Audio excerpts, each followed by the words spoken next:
ሰላም ውድ ቻናላችን ቤተሰቦች እንዴት ናችሁ? በያላችሁበት ሰላምታ ይድረሳችሁ እያልኩ እንግዲህ ውድ ቻናላችን ተከታታዮቼ የእግዚአብሔር ቸርነትና ሰላም ይብዛላችሁ። ዛሬ ግን በዚህ ቪዲዮ የምንገናኘው በከፍተኛ ሐዘን በታላቅ ልብ ስብራትና መንፈሳዊ ድንጋጤ ውስጥ ሆነን ነው። ልባችን በእውነት አዝኗል። የኢትዮጵያ ኦርቶዶክስ ተዋሕዶ ቤተክርስቲያን አሉኝ ከምትላቸው ጥቂት የብርሃን መብራቶች፣ የጸሎት አምዶችና የትዕግስት አርከኖች መካከል አንዱ የሆኑት በብዙዎች ዘንድ በአገልግሎታቸው የሚታወቁት ባህታዊ አባ ኃይለ ኢየሱስ ወደ ዘላለማዊ ረፍታቸው ማለፋቸውን በታላቅ ሐዘን ልገልጽላችሁ እወዳለሁ። አባታችን የነበሩበት ሕይወት ገድልና ትሩፋት በአጭር ቃል ሊገለጽ የማይችል ነው። እሳቸው የዘመናችን የብሕትውና ሕይወት ምስክር ነበሩ።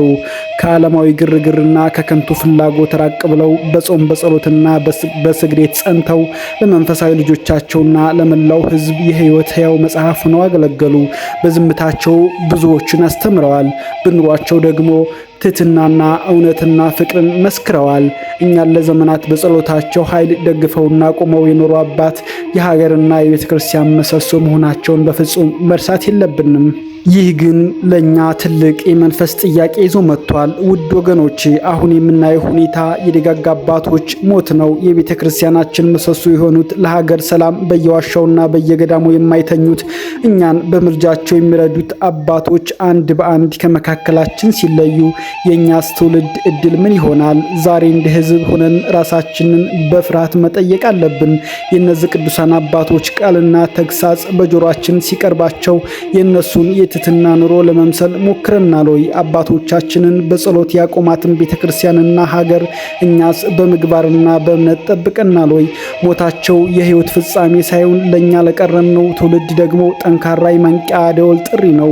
የአባ ኃይለ ኢየሱስ ማረፍ እያንዳንዳችንን ወደ ንስሐ፣ ወደ እውነተኛ እምነትና ወደ ፍትህ የሚጠራ ድምፅ ነው። የእሳቸው ታላቅ የመንፈስ ውርስ በመያዝ በጸሎታችንና በምግባራችን የእሳቸውን መንገድ ለመከተል ቃል እንግባ። በዚህ ሰዓት ለቤተ ክርስቲያናቸው፣ ለደቀ መዛሙርታቸውና ለመላው ምዕመናን መጽናናትን እንመኛለን። የእረፍት ጊዜያቸውን እንድናከብርና የአባታችንን ታሪክ ለሌሎች በማጋራት እንድናሳውቅ በምልጃ ጥሪ እናቀርባለን። እግዚአብሔር ነፍሳቸውን ከአብርሃም ከይስሐቅና ከያዕቆብ ጋር በቅዱሳን ማደሪያ በክብርና በሰላም ያኑርልን። ለእኛ ደግሞ እሳቸው የተውልንን የመንፈሳዊ አርያነት መንገድ ለመጠበቅ ኃይል ይስጠን። አሜን። እንግዲህ ውድ ተመልካቾቻችን አባታችን አርፈዋል። እንግዲህ በጣም እጅግ ልብን የሚሰብርና ሁላችንን የሚያስደነገጠ የቤተ ክርስቲያን አባቶቻችን ህልፈትን እየሰማን ነው። በጣም አስከፊ ዘመን ላይ የደረስን ይመስላል። ምክንያቱም ደጋጋ አባቶቻችን ጥለውን እየሄዱ ነው። ስለዚህ እንግዲህ እንደ ህዝበ ክርስቲያን የሚጠበቅብንን ማድረግ ይጠበቅብናል ማለት ነው።